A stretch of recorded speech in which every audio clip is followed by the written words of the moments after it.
You're listening to My Far North Cabin, an off-grid homesteading podcast from rural Alaska, where we discuss all things Alaska and northern life, survival and self-sufficiency skills, and what it's like to live in the heart of the last frontier.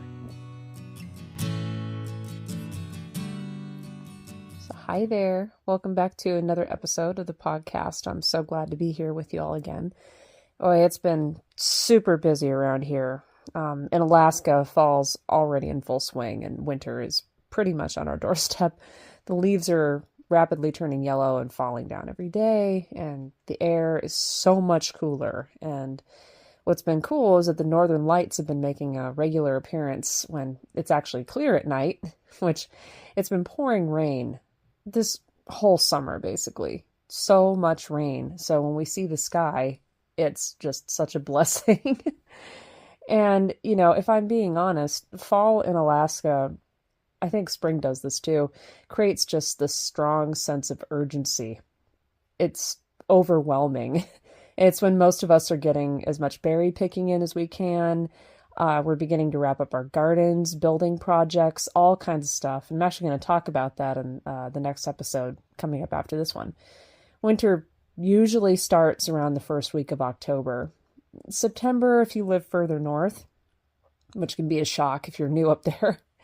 And the list is endless. There's just so much to do. And for us off-grid people, we also do a lot of work to prepare and to repair important things that we rely upon daily to get everything set for 6 months of winter. And that includes maintaining things such as generators, solar systems, tractors, equipment, getting our snow machines ready, you know, everything. And when you live off the grid, your dependence on these machines puts a lot of strain on them. And the Alaskan winters just push the envelope on that.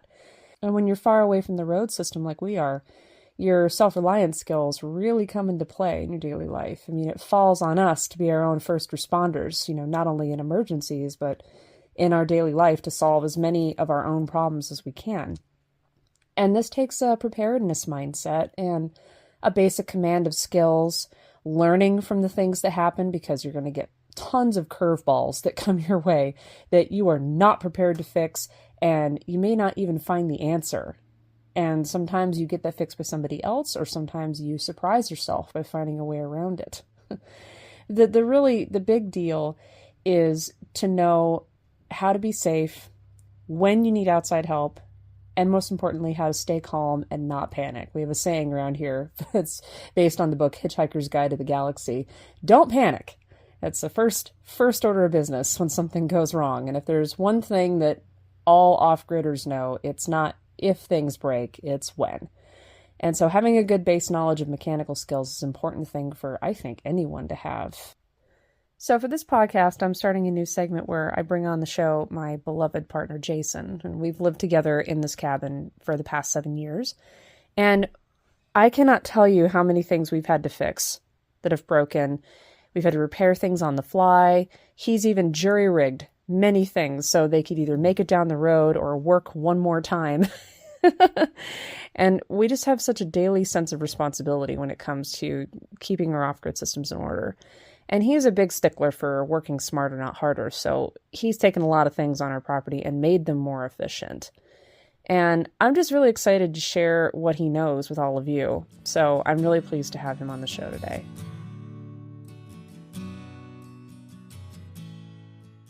Hi, Jason.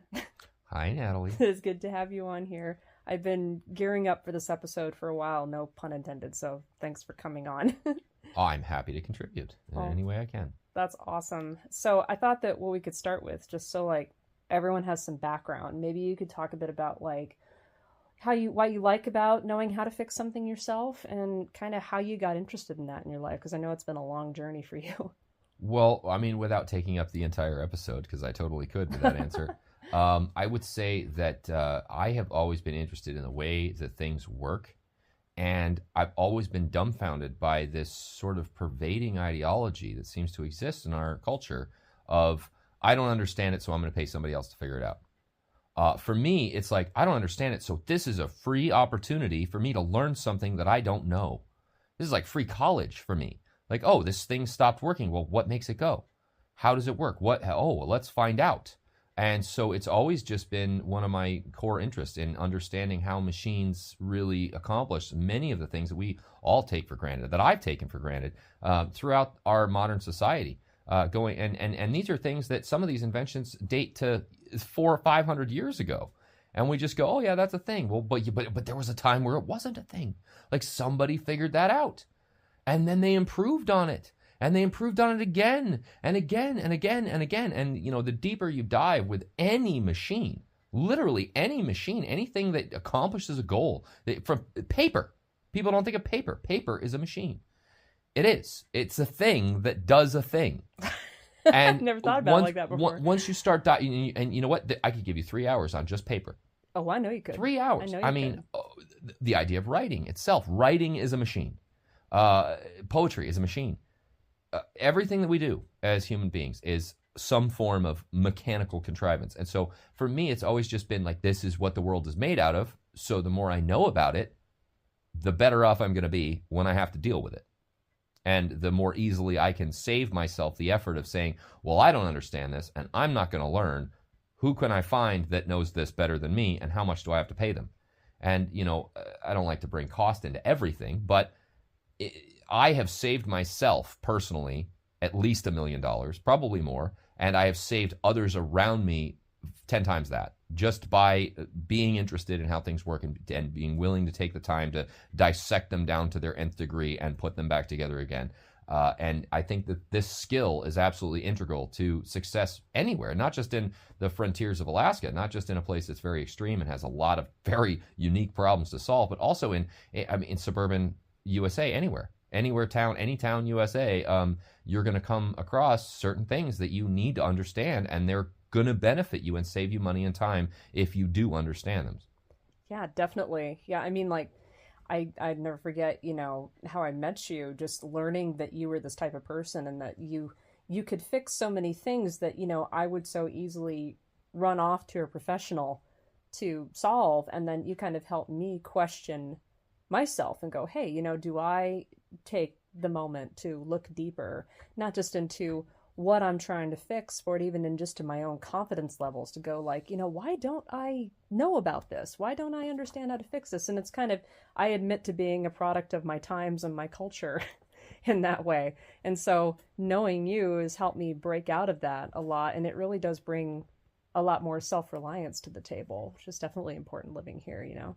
Well, I mean, it goes without saying that that's an honor to hear that. So thank you. I'm glad that I've been able to help. Let me just stroke your ego. Yeah, I appreciate that. But one thing I will say is that, you know, the difference between paying somebody to fix something and learning how to fix it yourself, there's 3 main differences. The first one is when you pay somebody to fix something, there's no time. There's really, like, the time limit is not a factor. It's kind of like, oh, 2 hours and it's done. Okay, cool. Here's $300 or whatever it is. Versus this is going to take me 2 weeks to figure out how this works before I can fix it. So, I mean, you have to be flexible on a time limit. There's certain situations where, yeah, you need the guy that does the thing. I'm in a 3rd-story apartment. My toilet is overflowing, and I don't know how toilets work. I don't have 2 hours on YouTube because the guy downstairs is ceilings falling in. Like, okay, we gotta fix this right now. Yeah, that's called a plumber day. You know what I mean? And I'm not dissuading anybody from doing that. No, but of course not. Whenever you do have the luxury of that time to pause and look at, well, wait a minute, I don't need that till tomorrow. It doesn't work right now. So, like, that gives me 24 hours to, like, figure out how it works and fix it. Yeah, you know what? That is, like, the perfect segue into the next thing that I kind of wanted to talk about. Like, when something breaks, you know, for anybody, especially in our modern world, it's really easy to just chuck it and buy something new, you know? And we know that attitude doesn't really get you very far, and we often have important things here that love to break down, usually right when we need them the most. That's very typical. I just expect that now. And, you know, we're not in a situation where we always have the means to just replace things when they've been breaking down a lot, you know, with a newer machine. So we have to do what we can to fix and maintain what we have to get the most we can out of it. So maybe I thought you could explain, like, what you do to keep a cool head when something like that happens. Because usually I find that that's like the first thing that someone will struggle with when something goes wrong, especially if you're living off grid in a place like Alaska and your survival's on the line. It's not easy to do. And we talk about this quite often, how to stay calm as your first principle so that you can actually solve the problem. So for me, and everybody's different. Everybody's going to process that kind of a situation differently, which is, part of what makes us incredible human beings, because we're all different. But it's also kind of frustrating, because if there was one universal rule and we could all follow it religiously, like there are a lot of things that shouldn't happen wouldn't happen. But that aside, for me personally, and I can only speak again to my experiences, the first thing that I do is I let myself get angry for a second. Oh, yeah. I think this is really important.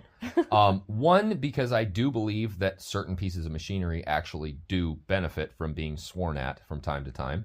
And two, because when you give yourself the right to get upset, you don't also have to deal with the forcing back the upset while you're solving the problem. Yeah, it's kind of like an acceptance. It's kind of like, oh, I've become angry. I need to deal with that before I solve this problem.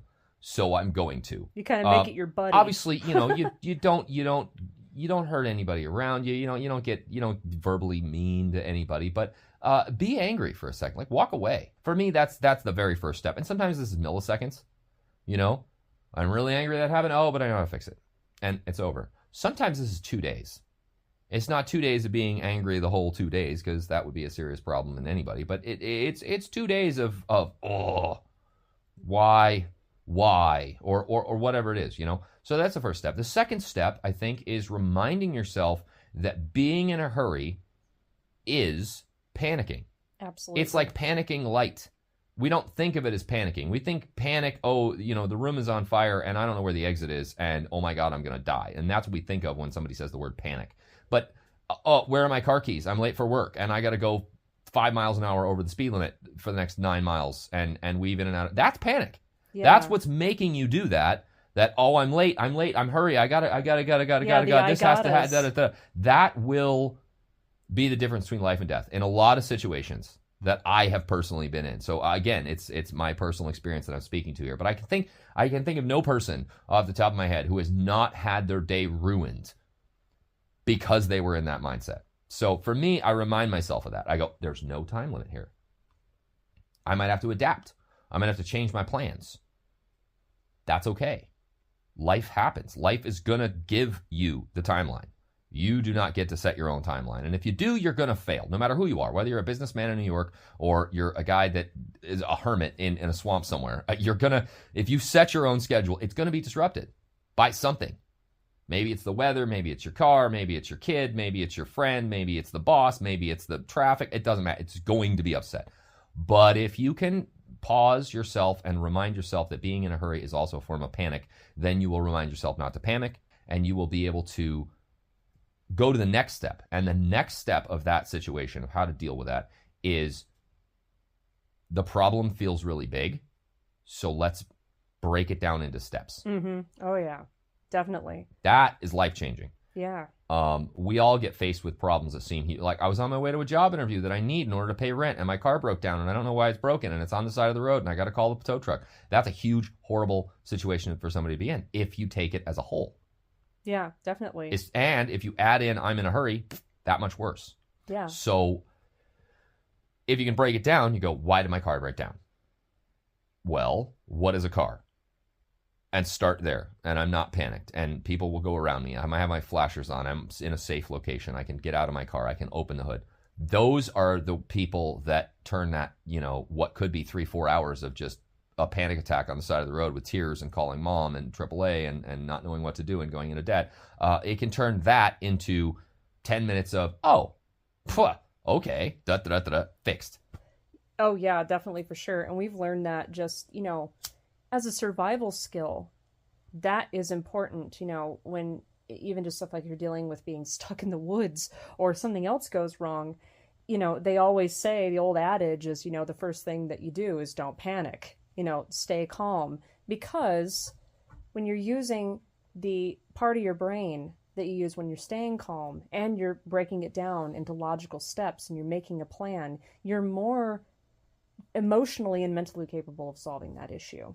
And so that's definitely an important principle to add to oh my gosh, this thing broke. Why did it have to break right now? And oh my gosh, it's a Sunday and I can't take it out to a mechanic and I don't know what I'm doing. You know, it's something that like somebody would definitely deal with, whether you have experience or not. This happens, you know, to people that know what, you know, basically some of what they're doing and some that are new to it.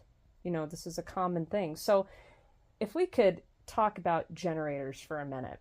Sure. Talk about one of the most fundamental machines that we use living an off-grid life, especially in Alaska. We've had some big problems with our generators over the years. We finally have a pretty good one that only has a couple of picadillos once in a while. But the first one that we had when we first moved here ended up having a serious problem, like in the dead of January. And maybe we could talk about what that was like and sort of what happened. So one thing, this is not scientifically backed up at all, by the way, and there's never been a study about it that I'm aware of, but there may have been. But I'm willing to confidently say this in my experience. Nothing breaks in July.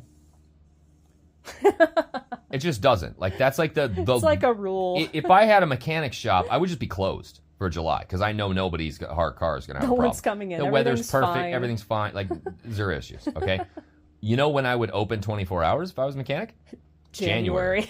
Because that is when, and of course this is Northern Hemisphere. Listeners in other hemispheres, of course, your months are backwards from ours, so you know, adjust accordingly.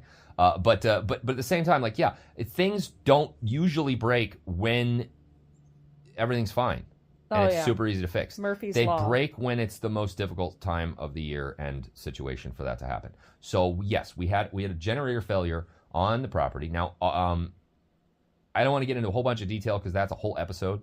But basically, in order to have water where we live, I need a lot of power. And that power comes in the form of electricity. The electricity comes from the generator. So it's a gas engine. It runs on gasoline. You put gasoline in, you start it, it goes brrr, right? And it makes what I lovingly refer to as pixies. But it makes electricity, okay? It sends this electricity to the well. The well has a pump way down deep, 160 feet below the surface of the ground, that pushes water up from the ground, and that's where I get my drinking water and my showering water and my doing dishes water and everything else. Now, in the wintertime, you'd think water's everywhere, right? Because snow, and it is. Except that a 5-gallon bucket full of snow makes about a quart of water when you melt it down. Ice will always get you more There's not water. a lot, right? Yeah. And it's very, very fuel intensive here. That means running the wood stove hotter. It means running the heat, making it warm in here, blah, blah, blah, to melt. So it takes energy to make water, no matter what you do. Anyway, our generator that ran the well in January, I went to start it, and it ka-clink, ka-clink, ka-clunk, ka-bang. Yeah, it was a pretty loud bang. Yeah. I thought a gun went off. Yeah, it was very loud. So catastrophic failure, to shorten the explanation. And what ended up happening, without getting into super amounts of detail, is that there are two valves in the generator that open and close the intake and exhaust strokes of a 4-stroke engine. And I'm sure there's a link in the doobly-doo with an animated GIF to explain this to you. But feel free to Google it. How does a 4-stroke engine work? There are valves, okay? The valves exist in the top of the engine, and their purpose is to let air and fuel into the cylinder and then shut, and then let the exploded gas that happens inside the cylinder out of the exhaust stroke. One of these valves, because of the way it was manufactured, which is a whole other episode in and of itself. Oh, yeah. But 100% manufacturer error. This was not, this happens. Like, no, this happens because somebody somewhere wanted to save a couple bucks and really shouldn't have done that. Yeah, it's a big problem. That's a lot of problems you're going to encounter in life, but also with engines specifically. Anyway, one of the valves broke off, which should never happen. And when the piston went down, it came out into the cylinder with the piston. And then it turned upside down, and when the piston came back up again, it made a hole about the size of a dime, US dime, 10-cent piece, in the top of the piston, which of course just, that's dead for an engine. We're not fixing that. That's a bullet in the face to an engine. It's obliterated. Yeah. And so massive work would need to be done. Now, unfortunately, we did not have the money to just go buy a new generator. Yeah, not at that moment we didn't. We had to wait for our finances to roll over to the next month before we could even deal with that. It was the beginning of January. Yep, so it's the beginning of January, so I got 30 days to make it through where all my water is coming from snow. Now, thank God there was snow. Yes, yes, that was. I was melting so much So snow again, in the nothing interim. bad happens in July. Sometimes it's good that something bad didn't happen in July, because if it Yes. did, you would have been in way worse shape because there's no water. But we were But really wishing for a backup generator yeah, that we did so not have. we were frustrated, we were scared about it, but we didn't panic. No. And what we ended up doing, we did secure financial backing to get another generator in this case, because that one was basically obliterated. But the other thing that we did, which a lot of people wouldn't have done, an extra step that I think is valuable, is that I went, how can Joe Average, with no help and no parts, make this broken machine make electricity again, if even for a short period of time? Like, can it be done? Can we squeeze a couple of drops? Is it possible to solve this? So Right. I went, looking around the property. I was able to source a valve that was not broken, that came off of a generator that absolutely was not there anymore. And I was able to get some JB Weld. Every single household in America should have 2 tubes of this in their drawer all the time. I attest. It is a lifesaver. So JB Weld is a magic goop that when you mix component A with component B, you get a gray, gooey substance that when you apply it to something turns into steel, basically, in about 24 hours. So anyway, I was able to use JB Weld and a bolt to fix the hole in the piston on this generator and replace the valve with a used valve that I had on site and reassemble the machine. And it did, in fact, functionally run and make power after that point. Was it reliable? No. Am I going to just not buy a new one? Of course not, because it's going to fail. It's just a matter of time. But being able to act in the moment and go, if I absolutely needed this power right this second, can it be done?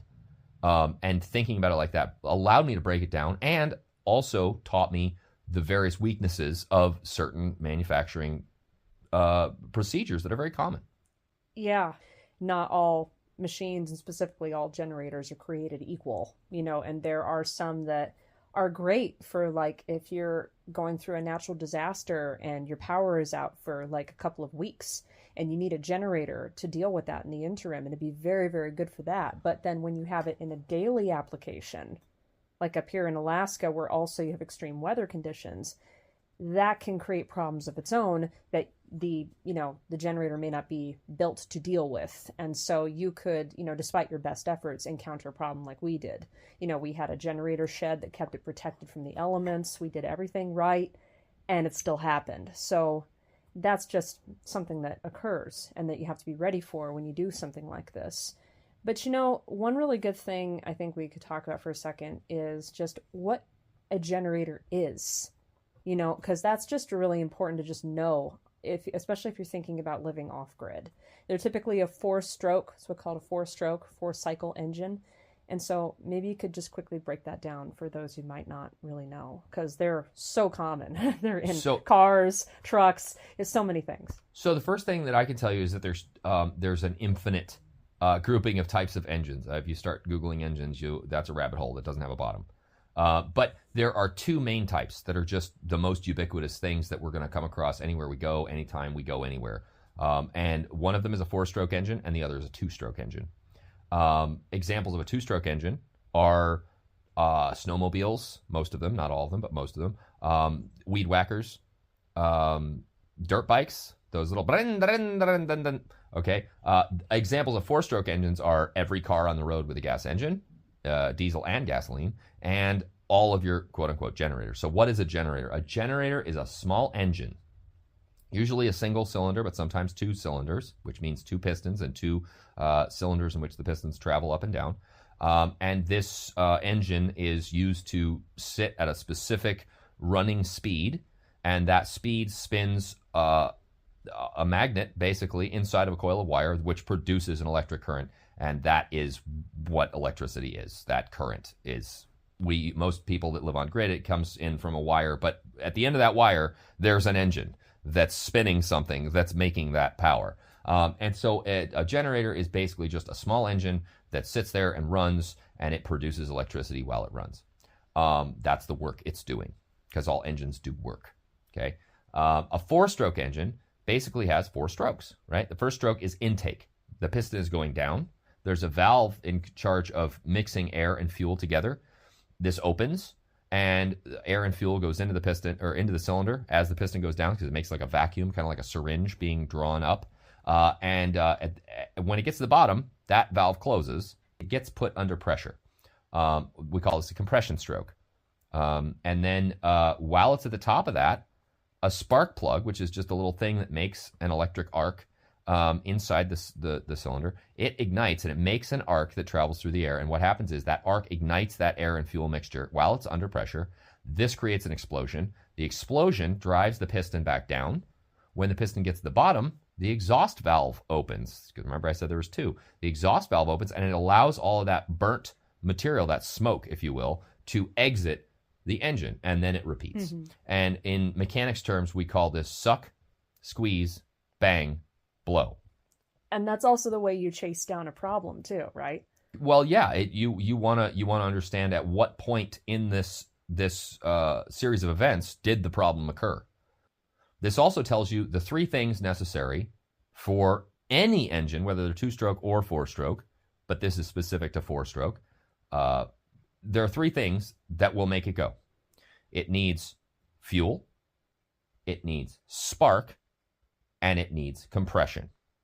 With fuel comes air. So that's actually two things. So really it's four things. Fuel, air, spark, and compression. If the thing's not getting fuel, it won't go. If it's not getting spark, it won't go. If it's not getting compression, it won't go. And knowing which one of those three is giving you the problem is really critical to honing in on the specific system that might be at fault for delivering that problem. Yeah, and that takes, gotta say, a lot of experience of, things breaking and going wrong, and then subsequently being able to fix them and go, oh, okay, that was successful. That was the problem. And it's such a huge learning experience. And I feel like there are a lot of people that are denied, like you said in the beginning, that learning experience just because we lack confidence as a society to, put our trust in our own abilities. And, if there's nothing wrong with going to an expert, that's what they're for. That's their bread and butter, and that's fine. And we should support them. But it's also good to hone your own reliance on yourself. And you can't do that unless you're willing to kind of face these things head on and go through the checklist of what needs to happen and see if you can chase it down firsthand, as the first thing you do. Well, I would take a moment and say that one of the elements we haven't talked about in that thought process is safety. And a lot of people feel like, oh, this thing has gasoline in it. It makes electricity. It's got electricity in it. Is it going to bite me? Is it going to blow up? Could I make this problem so much worse? Right. Am I going to make it worse? Am I going to make it worse? And is that making it worse going to affect my safety? And I will say absolutely, in a lot of cases, yes, it will. I will not service a gas stove in a residential application. I'm not qualified to do that. I don't know enough about it. That could be very dangerous because I'm dealing with an explosive gas. So it's important to assess the safety of the situation. I wouldn't encourage anybody to tackle anything that they believe is above their safety pay grade, so to speak. Oh, absolutely. Neither would I. Because there are things that are dangerous. Gasoline is flammable. So if you're messing around with it, you got a lit cigarette, that cherry falls off into the gas can, well, you're just going to have a bad day. So it's really important to understand that, there is a safety element here. But don't be intimidated by that. There's a safety element to walking down the street. There's a safety element to going to the grocery store, to driving a car, to getting on an airplane. But most of the things we do carry risk. And so it's important to assess that effectively. And I think that when a lot of people are nervous and they're frustrated and the thing that they need is not working, they're like, well, if I get into it, I could hurt myself. I could hurt somebody else. And of course, keep that concern. Don't get rid of that. But moderate it. Like, for example, if it's an electric appliance, okay? I'm going to shift gears here to appliances. Refrigerator, microwave, blender, okay? You plug it in, nothing happens. Doesn't work. Oh my God, it's broken. I got to buy a new one because if I mess with it, I could shock myself. I have a bad day. Right? Well, there's safety protocol here. If it's not plugged into the wall, in many cases, it's a safe thing to mess with. Now, there's one exception to that. That's a microwave. A lot of people don't know this. Inside of a microwave, if you unplug a microwave from the wall and you take the case off of that microwave, there is a part of that microwave where if you touch it, you're going to die most of the time. Yeah. Isn't that the capacitor? There's a capacitor in there that discharges. It does not need to be plugged into the wall. It's discharging an incredible amount of electricity, and if you do it wrong, it has killed people. Yeah, and a there capacitor stores a lot of power to hold on to it, to discharge it very quickly. Yes, correct. And that's what a lot of people don't know Correct, about. yeah. It's like a battery, but it's like a time-lapse battery. Yeah. A battery likes to suck in charge real slow and then release it real slow. A capacitor sucks in charge really quickly and discharges it really quickly. And we're talking, milliseconds. And so, there's a safety component. But I think that if we 5 seconds of Googling, I could have found that out. So don't open it till you Google it. Don't touch it till you Google it. Don't mess with it till you've done some research. That's everything. Everything in life is like that. But at the same time, I think that being intimidated is largely due to us over safetyifying our lives to a degree, in the sense that most people take risks they're not aware of that are really big, and then very gently and carefully walk around risks that they perceive are really big. So get that straight before you mess with anything. I think that's a pertinent warning. That was really pertinent and definitely important to talk about. I was actually getting to that, how that was for me a big, big stumbling block. Even just like, I've learned how to weld in the last 2 years. Remember, we got the welder and we started learning how to use that. And oh my goodness, was I scared in the beginning, until I started learning more about electrical current and how all that worked and what I needed to do, what I needed not to do, and why. The why is a really big one for me. It's one thing when somebody just tells you, do this, don't do this. But if they tell you exactly why you don't do it, or you do it, it sticks way better. And that's the beauty of, looking at things from a mechanical perspective, is that, there are dangers with just about anything mechanical, but they all follow rules. Yeah. Fire follows rules. Electricity follows rules. Absolutely. And the more you know about those rules, the more you can group them into larger and larger categories and understand ways of solving problems that don't involve you putting yourself at risk. Well, another place that has rules is Alaska. And, a lot of things to know about running something like a generator in extreme weather conditions, like excessive heat, or even just with what our problem is, excessive cold and changes in humidity. And even if you have a generator shed, you can also overprotect a generator to where that creates its own problems. And, as we know here, conditions here are not perfect all of the time. That's like a myth. And a lot of things are built with that in mind, and a lot of machines can't stand up to that. So maybe we could talk about a little bit about that. So one thing about a cold weather climate, any cold weather climate, whether it's Alaska or in Antarctica or anywhere else, is that you'll learn a lot about something that we take for granted every day, and that is water. So why am I talking about water if we're talking about generators in Alaska? Well, the reason I'm talking about water is because water is probably one of the most incredible things on our entire planet, or in the universe as a whole. Water is a universal solvent, and it behaves very counterintuitive to a lot of the laws of physics. And this is very abundant in a place where you have extreme temperatures, it's particularly cold or hot, but particularly cold. Snow, for example, it's just water. In winter, we're surrounded by water. Right? Ice is water, snow is water, rain is water, hail is water, tornadoes are water, hurricanes are water. There's a lot of things to do with water. So water behaves in an interesting way. So we think about fish, right? Fish are in 100% water all the time. They live in water. So what is water to a fish? I don't know. Okay, but humans forget that we're in 21, roughly, on average, % water everywhere we go. And that water's in the air.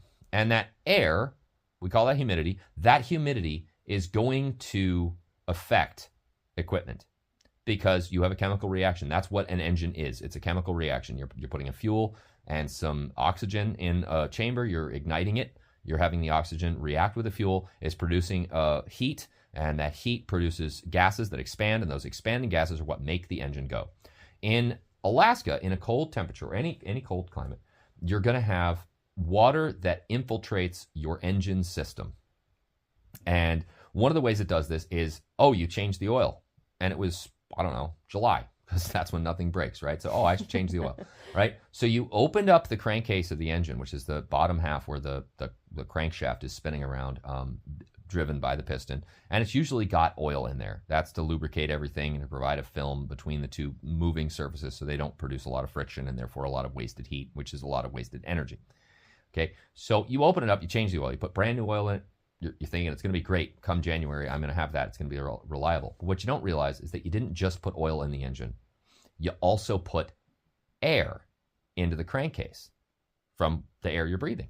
That air has moisture in it, which means it has water in it. So you didn't just put oil in the generator. You also put water in the generator. Now, this is unavoidable. There's no way to do this unless you did it in a vacuum, okay? But what happens is most generators and most engines actually today, because of environmental regulations and EPA regulations, they have a crankcase. As the crankshaft is spinning around inside of the crankcase, it generates friction, remember? And that generates heat. Well, because it generates heat, it gets the oil warm. This gets the moisture warm. And the moisture that's warm turns into water vapor.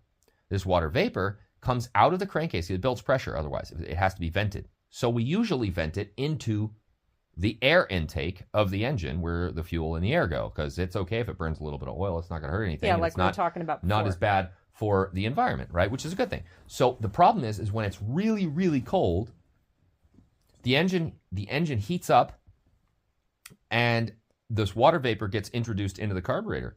But what a lot of people don't realize is the carburetor, which mixes the air and the fuel together, does so on what's called Bernoulli's principle, where there is a venturi. Okay, Google these things. They're going to explain it better than me. But basically, you have a big tube that transitions to a smaller tube that transitions to a bigger tube. When the air gets pulled through this constriction, the velocity of the air goes up and the pressure right there goes down. That's what Bernoulli principle is. This is how fuel is sucked into the engine from the carburetor.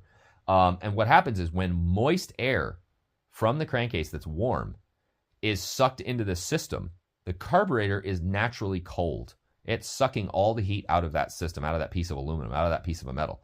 And so that metal becomes extremely cold. If it's 40 below outside, ambient air temperature, the temperature of your carburetor when it's running is close to 150 degrees below zero. That's extremely cold.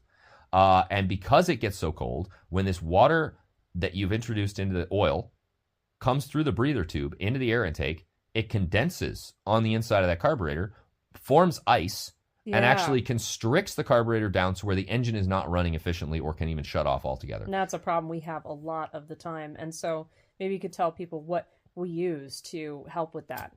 Well, the other component here is that it also, sometimes this breather tube is introduced before the air filter, which is usually a piece of foam that's designed to keep dust and debris from entering the engine, which is in most operations a very good thing.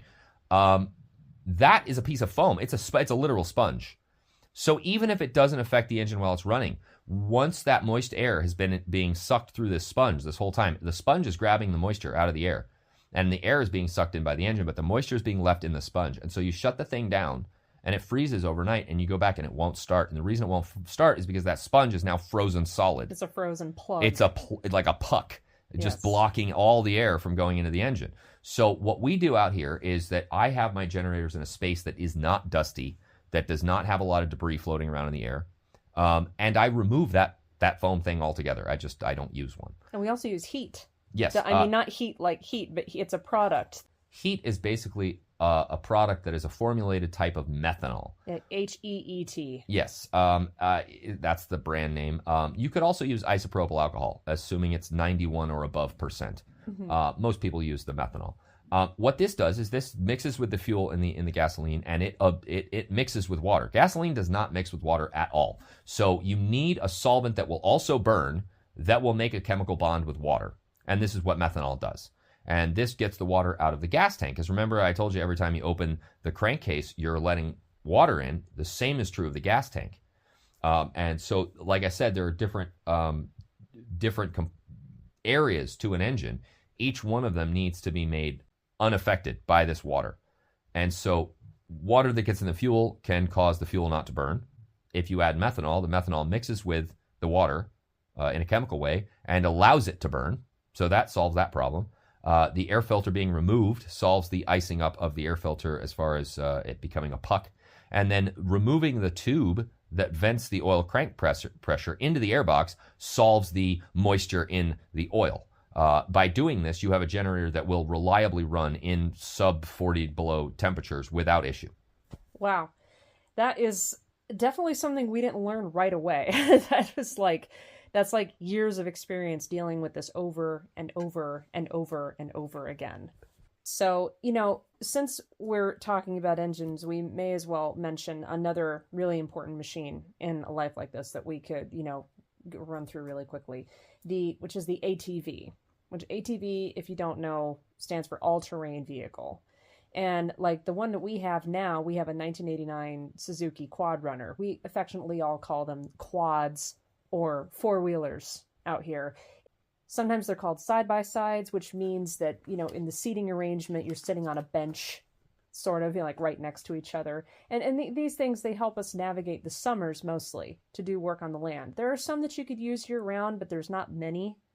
And they're really, really crucial for life here, especially when you can't drive a vehicle back here, which we definitely can't because of the trail that we have that leads from the maintained road to our property. It does not support the weight of a street vehicle, so it's essential to us. And not just for getting supplies in and out, which I actually discussed this in the first episode of this podcast, where it's not just about supplies, it's also about getting yourself in and out in an emergency when a regular vehicle just can't do that. So, and Jason, what in your opinion, knowing what you know now, is the best kind of ATV that somebody should get before attempting a life like this? And what is the least well suited, do you think? Well, I don't want to get into like brand specifics because I think that no, it's not really about every brands. brand's got its own flavor of machine. Absolutely. But so you have to understand the dynamics of what it is you're trying to do. And again, it helps to look at the physics of the thing, right? So I've got this heavy thing and I have to move it from point A to point B, and the surface I'm moving it on, what is it? Is it snow? Is it mud? Is it rocks? Is it gravel? This is going to dictate the tread of tires that you have, the height of the vehicle off of the surface, whether or not it's going to sink in. It's going to determine a lot of factors. So I think everybody's situation is going to be a bit unique to them. But I will say two things that I think are universally true about Alaska specifically, and one is wheels suck in Alaska.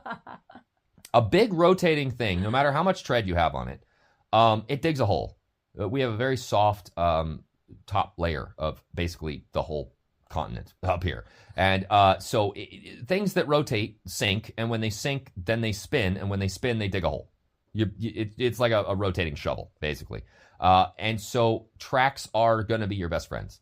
That tracks can do snow, they can do mud, they can do swamp, they can do bog, they can do brush, gravel, etc. So I would say if you're going to invest in an ATV, get something with tracks. Now, that said, mine doesn't have tracks. Why? Because they're outrageously expensive and difficult to maintain, and they have their own host of problems. But a good ATV is going to be something that you are comfortable with. If you just bought it and you don't know how to use it, that's usually why you got stuck. It's not the machine's fault. It's not the terrain's fault. It's not the time of day that you left or the mood you were in. It's how well do you know the machine you're on? Actually, let's talk about getting stuck. Like that, this happens a lot more than we'd like to admit up here, and it happens to pretty much everybody. I mean, unless you're riding around on rocky, gravelly terrain, if you're out here, like in this part of the woods, which is really, really swampy, and this seems to be the case for a lot of places here. And also time of year is a big factor, like spring and fall, or like this year we've had a lot of rain, so it's like driving on a wet sponge or through just mud holes, literally mud holes and flooded areas everywhere. Some vehicles are better equipped than others to get out of those situations, but it is also your mindset, like we were talking about before. So maybe we could bring those two together and talk about how you can keep your head clear and also do the correct procedures so you don't make the situation worse. Because like you're talking about how it's really easy to get stuck and keep literally and figuratively digging a hole, So maybe we could talk about that for a second. Well, so again, it's the problem, as is in most cases, is usually between the driver's seat and the steering wheel. Which means basically like it's not the machine that got stuck, it's the guy driving it. And so, a couple of rules to keep in mind is if your tires are spinning them faster will not help you at all. If they don't have traction, then they don't have traction. Right. So, I like to use, for all emergency situations, but particularly for being stuck, I like to use an acronym, and the acronym is STOP.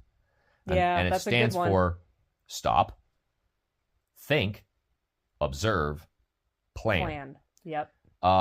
One other thing that I think is a necessary bit of kit if you're going to go off-road with any vehicle, snow machine, Arga, it doesn't matter, okay, is a winch. Runs off the battery. It runs off the battery. They're usually about $200-300. They can be acquired even if the machine didn't come with one. You might feel comfortable installing one yourself, but you can almost always get them installed. So a winch is super useful, right? You're driving along and all of a sudden your tires are spinning, you're not moving forward, and you start sinking. Well, now you're stuck. If you keep spinning those tires, you're going to make that problem infinitely worse, regardless of what you're driving. Even if it's tracks, even if it's a giant excavator or a piece of off-road equipment that's designed for this kind of thing. If you spin your tires, you're going to have a bad time. So stop, get off, find an anchor point, let the winch slowly pull you out of where you are. The other thing is crawl.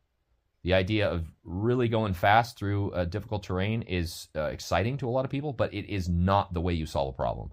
When you see the old timers out here that have been out here for decades and decades and decades, you will not see any of them ever going fast on a trail unless there is a serious emergency.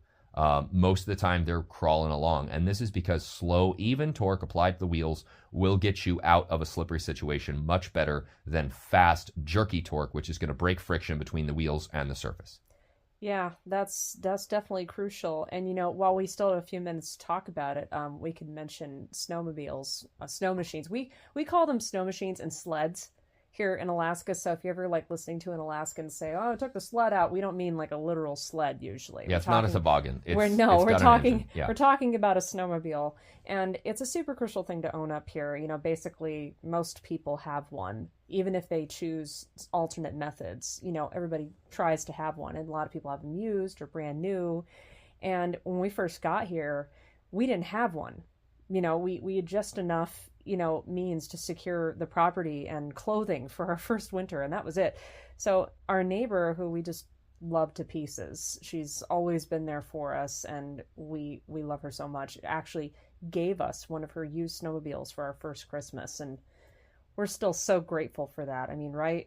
Sheesh. I will say this about Alaska, and it's going to be one of those controversial statements that I'm sure I get battled about, but I'm going to stick to it. It's a hill I'll die on. We have the best neighbors up here.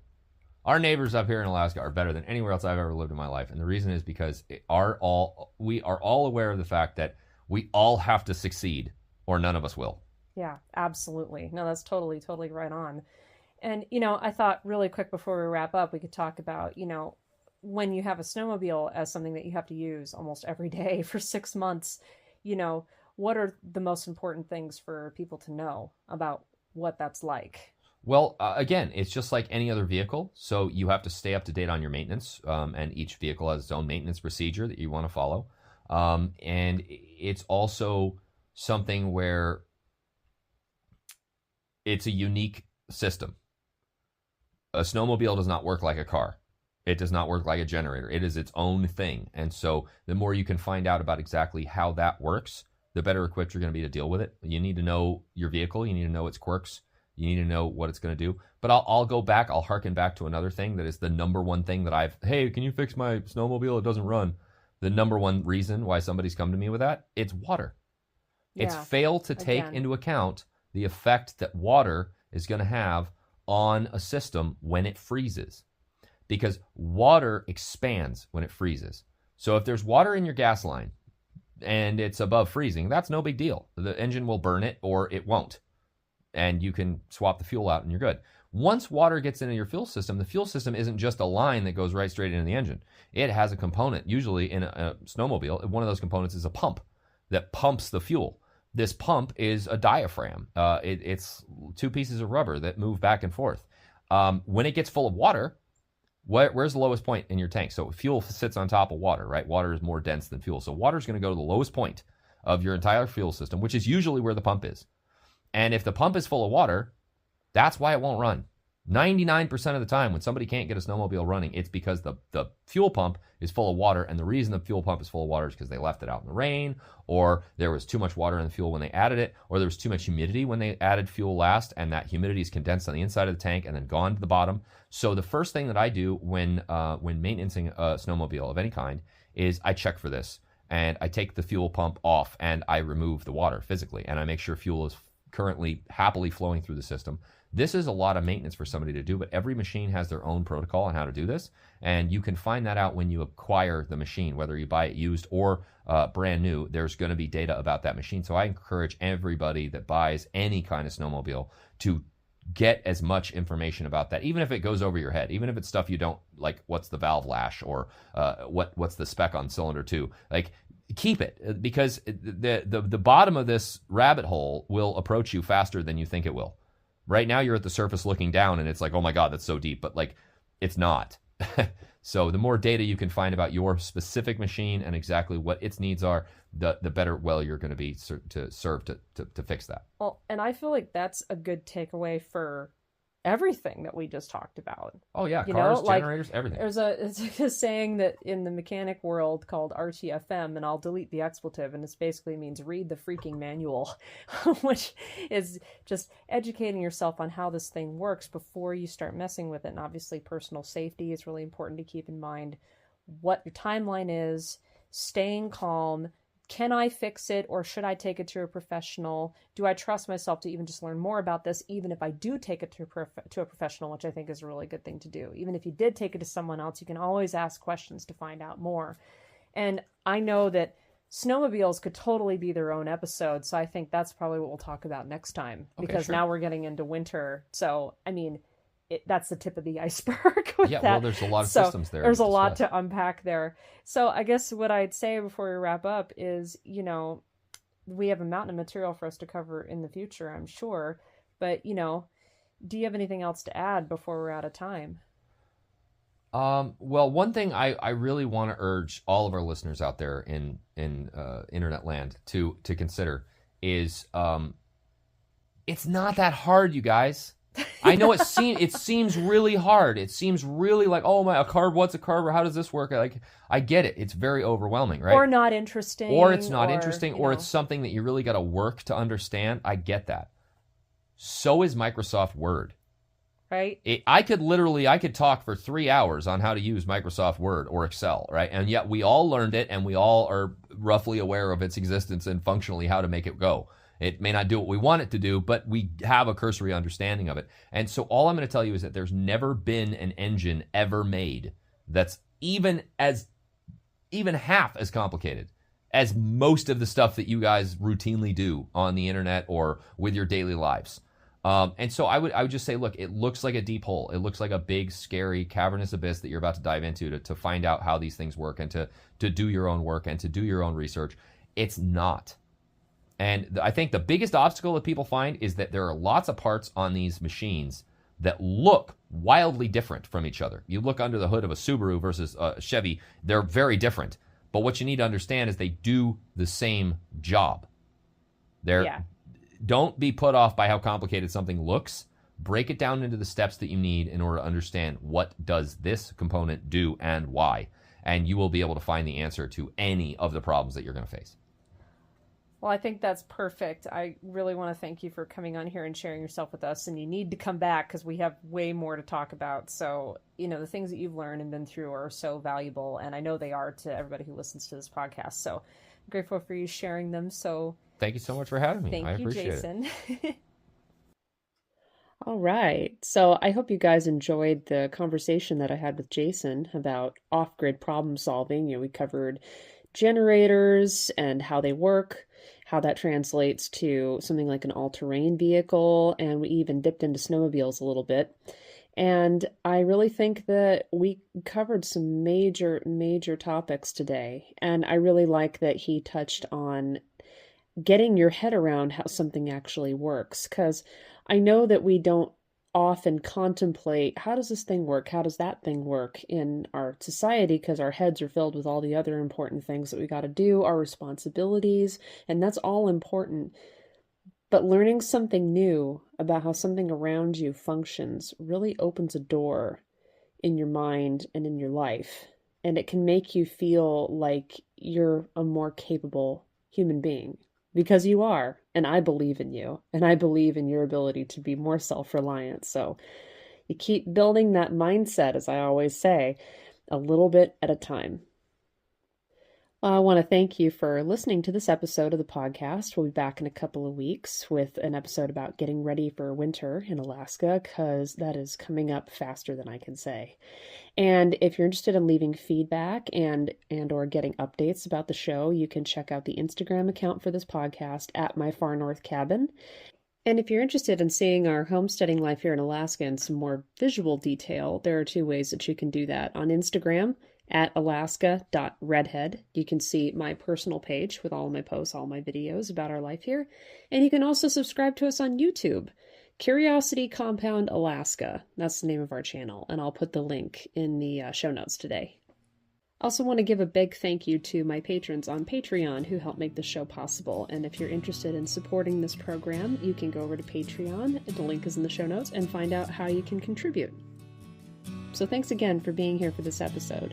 Until next time, keep building that homesteading mindset and stay wild.